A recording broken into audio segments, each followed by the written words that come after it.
शुरू करते हैं अल्लाह के बाबरकत नाम से जो बड़ा मेहरबान और नहायत रहम वाला है। तमाम तारीफ़ें मेरे अल्लाह रब्बुल इज़्ज़त के लिए हैं। अस्सलाम वालेकुम लिसनर्स, मैं हूँ आप लोगों की host Nausheen. Welcome to my channel horror stories official. I hope आप सब लोग खैरियत से होंगे, जहाँ होंगे खुश होंगे। आज आप लोगों के लिए मैं बहुत इंटरेस्टिंग हॉरर स्टोरीज़ लाई हूँ जिन्हें आप लोग बहुत पसंद करेंगे। सिलसिला शुरू करते हैं आज की हॉरर स्टोरीज़ का। बढ़ते हैं आज की पहली हॉरर स्टोरी की तरफ। ये horror story Waqas Ahmed share कर रहे हैं मैनचेस्टर से। वकास कहते हैं, आज आपके साथ आज़ाद कश्मीर के एक लड़के जिसका नाम इमरान है, उसकी ज़िंदगी में पेश आने वाली एक कहानी शेयर करना चाहता हूँ। इमरान कहता है, ये उन दिनों की बात है जब मैं अभी नौकरी की तलाश में था, बेरोज़गार था। मैंने बहुत जगह पर कोशिश की लेकिन मुझे कहीं भी अच्छी जॉब नहीं मिल रही थी। उन्हीं दिनों में हम लोगों के कुछ मेहमान आए हुए थे, तो इसी सिलसिले में उनसे बातचीत हुई। तो मेरे वो जो मेहमान थे उनका ये कहना था कि यहाँ पर मीरपुर में एक हवेली है, हम लोगों के कुछ जानने वाले हैं। उनकी सारी फैमिली जो होती है वो इंग्लैंड में है, साल में 1-2 दफ़ा उनका चक्कर लगता है।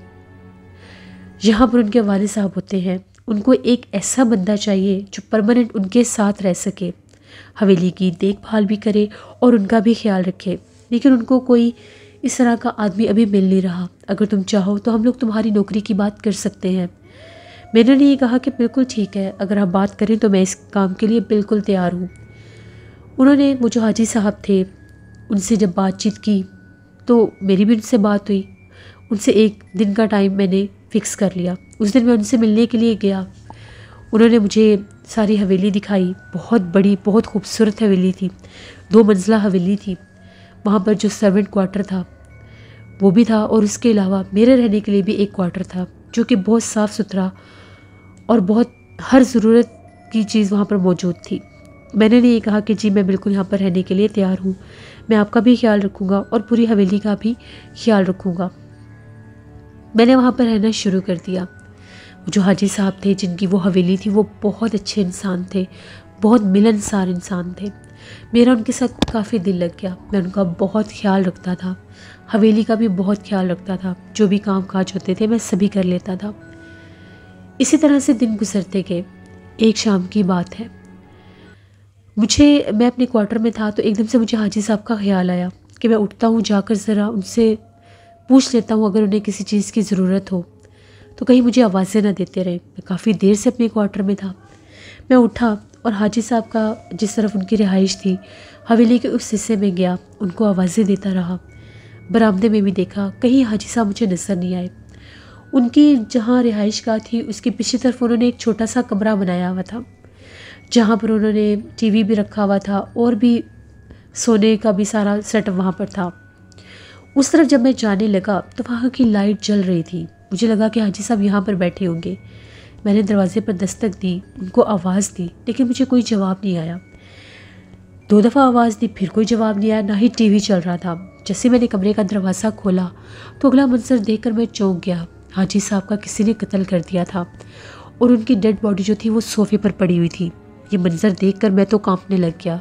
मैं बहुत ज़्यादा डर गया।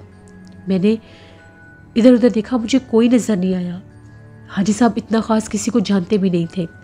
मैंने जल्दी से मुतलका थाने में रिपोर्ट की। पुलिस आ गई। पुलिस ने सारी जगह चेक की, मेरे से सारी उन लोगों ने इन्वेस्टिगेशन की, सारा बयान लिया। हॉस्पिटल में जब उनको लेकर गए तो डॉक्टर का ये कहना था कि इनकी जो डेथ है वो तो 1 घंटा पहले ही हो चुकी है। कॉज ऑफ डेथ भी पता नहीं लग रही थी। मैंने इंग्लैंड में उनके बेटों को भी इतला दी। वो लोग बहुत ज़्यादा रो रहे थे। उन लोगों ने ये कहा कि अभी हमारे आने तक इनकी तदफीन नहीं होनी चाहिए। इलाके के भी बहुत से लोग आए, मौलवी साहब भी आ गए। मौलवी साहब के साथ मिलकर मैंने वहाँ पर सारे इंतज़ामात देखे, नहलाने धुलाने के भी, कफन दफन के भी सारे इंतज़ामात देखे। रात काफ़ी ज़्यादा होगी तो जो इलाके के लोग थे वहाँ से चले गए थे। अब वहाँ पर सिर्फ मैं एक अकेला मौजूद था और वहाँ पर कोई भी नहीं था। यह हाजी साहब की डेड बॉडी एक कमरे में रखी हुई थी। मैं बाहर आया। बाहर आकर हवेली के जहाँ पर लोग बैठे हुए थे उन कमरों के दरवाजे बंद करने लगा। हवेली का दरवाज़ा बंद करके जब वापस आया तो मुझे ऐसा महसूस हुआ कि जिस तरह से हाजी साहब की डेड बॉडी के पास बैठकर कोई मातम कर रहा है, कोई रो रहा है, जिसमें बहुत से लोग मर्द और ख़वातीन हैं। मेरे तो रोंगटे खड़े हो गए कि यहाँ पर तो कोई भी नहीं था। मेरे सामने इलाके के सभी लोग गए हैं, फिर ये कैसे मुमकिन है। जैसे मैं उस कमरे में दाखिल हुआ, वहाँ पर कोई भी नहीं था, सिर्फ़ और सिर्फ हाजी साहब की डेड बॉडी रखी हुई थी। मैं बहुत ज़्यादा डर गया कि ये क्या माजरा है। मैं फ़ौरन से बाहर आकर बैठ गया क्योंकि मुझे डर लग रहा था। मैं बिल्कुल अकेला था। और फिर वो रोने की आवाज़ें। थोड़ी थोड़ी देर के बाद मैं अंदर जाकर देखा था। अभी थोड़ी देर के बाद जब मैं बाहर आकर बैठा तो मुझे ऐसा महसूस होने लग गया जैसे हाजी साहब का जहाँ पर जनाजा रखा हुआ है, जहाँ पर उनकी डेड बॉडी रखी हुई है, वहाँ से ज़िक्र अस्कार की आवाज़ें आ रही हैं, जैसे वहाँ पर बैठकर कोई पढ़ रहा हो। आहिस्ता सी आवाज़ में जब कुरान पाक पढ़ते हैं, मुझे बहुत ज़्यादा तज्जुब हुआ। मैं बहुत ज़्यादा खौफज़दा हुआ। जैसे मैंने झांक कर उस कमरे में देखा तो मैं क्या देखता हूँ, वहाँ पर बहुत कदावर 10 से 15 लोग हैं जो हाजी साहब के मैयत के पास खड़े और वहाँ पर कुछ पढ़ रहे हैं। मैं तो बहुत ज़्यादा खौफज़दा हुआ और थर थर काँपने लग गया।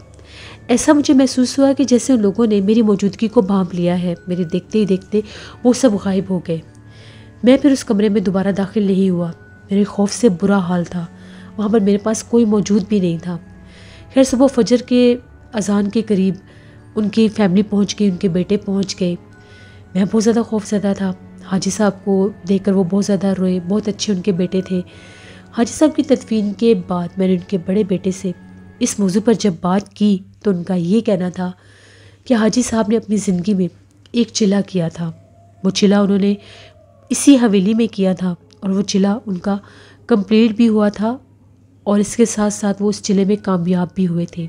उन्होंने नेक जिन्नात के एक पूरे कबीले को अपने ताबे किया था और वो जो नेक जिन्नात थे वो उनके पास आया जाया भी करते थे, उनकी हिफाजत भी करते थे और उनके बहुत से काम काज भी कर दिया करते थे। ये वही जिन्नात का कबीला था जिनका चिला हाजी साहब ने किया था। वो भी बहुत ज़्यादा दुखी थे हाजी साहब की वफ़ात पर। जब मैंने ये बात सुनी तो मैं बहुत ज़्यादा शॉक भी हुआ और मुझे डर भी लगने लगा। लेकिन वहाँ पर इतना अरसा मैं अकेला भी रहा, अकेला क्वार्टर में सोता था। मुझे कभी किसी मखलूक ने डराया नहीं। मैंने उनके बेटे से यही कहा कि मैं इधर इसी हवेली में रहूँगा और इसकी देखभाल करूँगा, मैं यहाँ से जाना नहीं चाहता। तो फिर मैं वहीं पर रहा। आज के दिन तक मैं वहीं पर ही रहता हूँ। उस हवेली में मेरे अलावा और कोई भी नहीं होता। लेकिन वहाँ पर ना दिखने वाले वजूद अपनी मौजूदगी अक्सर जाहिर करते हैं। अक्सर मुझे महसूस होता है कोई चलता फिरता। अक्सर मुझे महसूस होता है किसी की आवाज़ आना, किसी की आहट आना। लेकिन मैं उनसे डरता नहीं हूँ क्योंकि वो नेक जिन्नात हैं। ये वही जिन्नात हैं जिनका चिला हाजी साहब ने किया था। ये कहानी थी जो वकास अहमद ने शेयर की मैनचेस्टर से। बहुत शुक्रिया वकास साहब का। बढ़ते हैं एक और खौफनाक कहानी की तरफ। ये खौफनाक कहानी राहिला शेयर कर रही हैं मुल्तान से। राहिला कहती हैं, मैं मुल्तान की रहने वाली हूँ और आज आपके साथ अपनी ज़िंदगी में पेश आने वाली एक बहुत ही ज़्यादा ड्रावनी कहानी शेयर करना चाहती हूँ। आज से तकरीबन 7-8 साल पहले की बात है।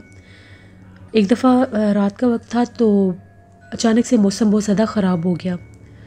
बहुत ज़्यादा तेज़ आंधी चलने लग गई। हम लोगों ने उसी दिन कपड़े वगैरह धोए थे तो एकदम से मुझे अम्मी की आवाज़ आई। अम्मी ने ये कहा कि ऊपर जाकर सारे कपड़े उतार कर ले आओ क्योंकि सर्दियों का मौसम था, कपड़े सूखते नहीं थे। अगर बारिश आ गई तो फिर ये अगले दिन भी गीले रहेंगे। मैंने अम्मी से ये कहा कि जी ठीक है, मैं अभी जाकर उतार कर ले आती हूँ। बिल्कुल भी उस घर में कभी डर नहीं लगा था। कभी आज तक कुछ ऐसा महसूस नहीं हुआ था कि वहाँ पर कुछ है। ना ही मेरे जहन में ये चीज़ थी कि मेरे साथ कुछ हो सकता है ऐसा वैसा। मैं बाहर निकली तो आंधी बहुत तेज़ थी। बहुत ज़ोर ज़ोर से दरख्त हिल रहे थे। हम लोगों के सहन में भी दरख्त थे। खैर मैं भागती हुई सीढ़ियों से ऊपर चढ़ी। जैसे मैं दीवार के ऊपर से कपड़े उतार कर वापस पलटी तो मैं क्या देखती हूँ, हम लोगों के छत की दीवार और हम लोगों के नेबर की जो छत की दीवार थी बिल्कुल सेम थी। बहुत ऊंची दीवार नहीं थी, छोटी सी दीवार थी। वहाँ पर जैसे कोई औरत खड़ी है, बड़े कदावर कद की। मेरी तरफ उसकी कमर है। मुझे लगा कि साथ वाली आंटी की बहू होगी, उनकी हाइट बहुत लंबी थी। तो हो सकता है इन लोगों ने भी वो अपने बच्चों के कपड़े धोकर ऊपर डालती थी तो ये वो होंगी। मैंने खैर उनको आवाज़ नहीं दी, मेरे पास कपड़े बहुत ज़्यादा थे। मैं कपड़े उतारती रही, दूसरी दीवार से कपड़े उतारे। मैंने सोचा कि मैं पूछती हूँ कि मौसम बहुत सा ख़राब है, आप दीवार के बिल्कुल कॉर्नर पर मत खड़ी हो। जैसे ऐसे लग रहा था गली में झांक कर देख रही हूँ। जैसे मैंने दूसरी दीवार से कपड़े उतारे, मैंने पीछे पलट कर देखा तो वहाँ पर कोई भी नहीं था। मुझे लगा कि शायद वो नीचे चली गई होंगी। मैं जल्दी से कपड़े लेकर नीचे आ गई। मैंने कमरे में कपड़े रख दिए, कुछ कपड़े ज़मीन पर भी गिरे थे वो भी उठा कर रख दिए। सुबह मैंने ये बात अम्मी से भी शेयर की। अम्मी ने कहा हाँ वो अपने बच्चों के कपड़े धोकर डालती हैं तो वही होगी। दोपहर का जब टाइम हुआ तो बाहर गली में सब्ज़ी वाला आता था, हम लोग भी लेते थे, वो भी लेती थी। तो जब मैं बाहर अभी सब्ज़ी ले रही थी, हम लोगों के घर का दरवाज़ा खुला था, तो भाभी जो थी जिनकी मैं बात कर रही हूँ वो भी सब्ज़ी लेने बाहर आई। सब्ज़ी ली, उनसे बातचीत होने लगी कि रात को बहुत ज़्यादा बारिश हुई थी, गली में भी पानी खड़ा हुआ था, आज भी बादल बने हुए थे। तो मैंने ये कहा कि रात मैंने आपको देखा था, मैं कपड़े उतारने आई थी, तकरीबन 12:30 पौने 1 बजे का टाइम था, तो आप भी ऊपर कपड़े उतारने आई थी।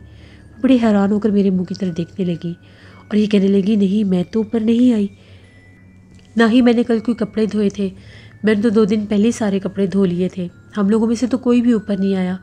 हाँ लेकिन हमें ये पता है कि आंधी आ रही थी। मैंने ये कहा कि नहीं मैंने खुद आपको खड़े देखा है, यही हाइट थी, ऐसे ही बाल थे और अब बिल्कुल कोने वाली दीवार के पास खड़ी थी। जब मैं दीवार से कपड़े उतार रही थी तो मैंने पीछे पलट कर देखा तो आप नहीं थी। वो कसम उठाने लगी कि मैं नहीं थी, अगर मैं होती तो मैं ज़रूर तुम्हें बुलाती, तो अगर तुम मुझे बुलाती तो मैं जवाब भी तो देती। मुझे बड़ा अजीब लगा। मैंने कहा कि अच्छा हो सकता है मुझे वहम हुआ हो। ये कहकर मैं अंदर आ गई। मैंने ये बात आकर अम्मी को बताई, मैं तो बहुत ज़्यादा डरने लग गई। अब हम लोगों के घर के सामने भी कुछ फैमिली रहती थी, उनका भी हमारे घर आना जाना था, सारा मोहल्ला जो एक जैसा था। तो वो आंटी हम लोगों के घर आई। आंटी से अम्मी ने ये बात की कि ऐसे ऐसे रात को इसको औरत नज़र आई है, और वो उनकी बहू तो नहीं थी। तो उन आंटी का ये कहना था कि इनका घर आज सिफसत है, इनके घर अक्सर जब ये लोग नहीं भी होते तो अक्सर रात के टाइम उनकी भी बहू को, उनकी बेटी को, इनके उसी तीसरे छत के ऊपर एक औरत नज़र आती है जो नीचे झांक कर अक्सर देख रही होती है और गायब हो जाती है। हम लोगों ने बड़ी दफ़ा इनसे इस बारे में बात की, लेकिन ये इस बात का कोई जवाब नहीं देती। मैं तो उसके बाद बहुत ज़्यादा डर गई और मैं कभी भी दोबारा शाम के वक्त छत पर नहीं गई। अगर कभी मुझे जाना भी पड़ता था तो मैं उनके घर की तरफ नहीं देख पाती थी, मुझे डर लगता था। ऐसे लगता था कि जैसे रात होती है उनकी छत के ऊपर कोई औरत होती है और वहाँ पर वो फिरती रहती है, पता नहीं वो क्या मखलूक थी क्या नहीं। मैं बहुत ज़्यादा डर गई। ये हम लोगों की एक मेरी ज़िंदगी की कहानी थी जो मैंने आपके साथ शेयर की। बहुत शुक्रिया राहिला आपका। जिससे ये थी आज की हॉरर स्टोरीज़। आई होप आप लोगों को अच्छी लगी होगी। अपना फीडबैक मुझे ज़रूर देना है आप लोगों ने कि आप लोगों की आज की हॉरर स्टोरीज़ कैसी लगी। आप लोग भी अपनी हॉरर स्टोरीज़ शेयर कर सकते हैं डिस्क्रिप्शन बॉक्स में दिए गए email ID nusheermilk57@gmail.com पर। इसके अलावा आप लोग मुझे कमेंट बॉक्स में भी हॉरर स्टोरीज शेयर कर सकते हैं। इंशाल्लाह नेक्स्ट फिर आप लोगों से मुलाकात होगी हॉरर स्टोरीज ऑफिशियल पर। आई होप मुझे कोई अच्छा नावल मिला तो मैं वो भी ऑन एयर करूँगी। अपना बहुत सा ख्याल रखिएगा। Thank you for watching. Stay blessed. अल्लाह निगहबान।